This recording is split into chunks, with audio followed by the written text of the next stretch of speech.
In this video, we're going to show you 3 cheap, easy modifications to improve the overall performance of your MK07. Coming up.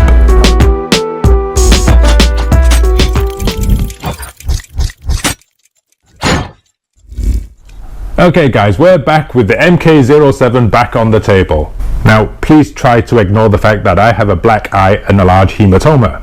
In my previous 2 videos, I did unbox the MK07 and I took it out on its first drive on one of Hong Kong's steepest and toughest mountains.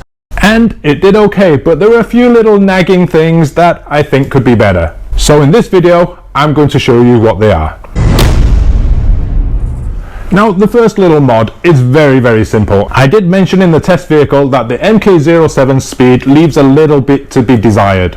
So the easiest mod is just to swap out the pinion gear. The stock pinion inside the MK07 is a 14th tooth Mod 1 5mm bore. The largest pinion gear you're going to get in there without making any further mods is a 16th tooth. So with that 16th tooth, you should be able to gain a little bit of extra speed. I did take it out for a quick test and roughly you're going to get an extra 2 miles per hour out of it. Now that's not a lot, but at walking speed or hiking speed, that's more than enough to keep the car ahead of you and to keep going at a reasonable speed.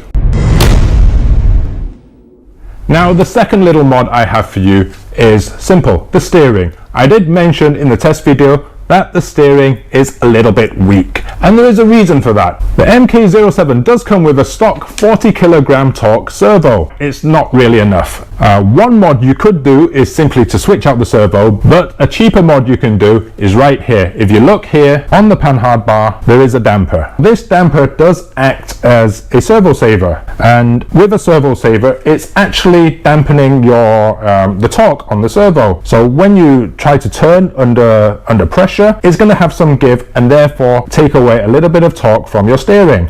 You can see here the original performance of the servo before I made any modifications to it. Yes, it's okay when it's running, but if you apply a little bit of pressure or you flatten the wheels a little bit on the front of the car, you see it slows down and it tends to struggle a little bit. Now the mod is quite simple. Just disable the servo saver. There is 2 ways you can disable the servo saver. One is to replace the whole link. The other way is to simply take the servo saver apart, and what I've done is just remove the spring from inside and I filled the whole tube with silicone. By doing that, not only do I take away the dampening effect, if you see this end cap here, it actually sticks it down and prevents it from coming off or stripping when you're on the trails. Now there is a trade-off, of course. You're going to lose your servo saver, so do bear that in mind if you're going to carry out this mod. Now here you can see, after disabling the servo saver, the speed and the overall torque on the servo is much improved. Even if I press down on the wheels, it's still pretty strong and pretty fast.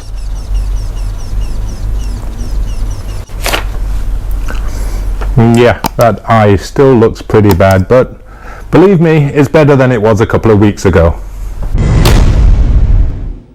Now my third mod for you is going to take you a little bit more time, but believe me, if you get an MK07 like the one I have, you're going to have to do this. If you look at my MK07 here, you can see the rear end is drooping down a little bit. And if we take a look at the shocks, they're a little bit bouncy. I discovered after my initial run, all 4 of my shocks were leaking. It could be from the fact that I did give the MK07 a pretty harsh run. I mean, I did drive it up and down one of Hong Kong's steepest and rockiest mountains after all. Or I could just be unlucky and have a set of leaky shocks. But all 4 are leaking.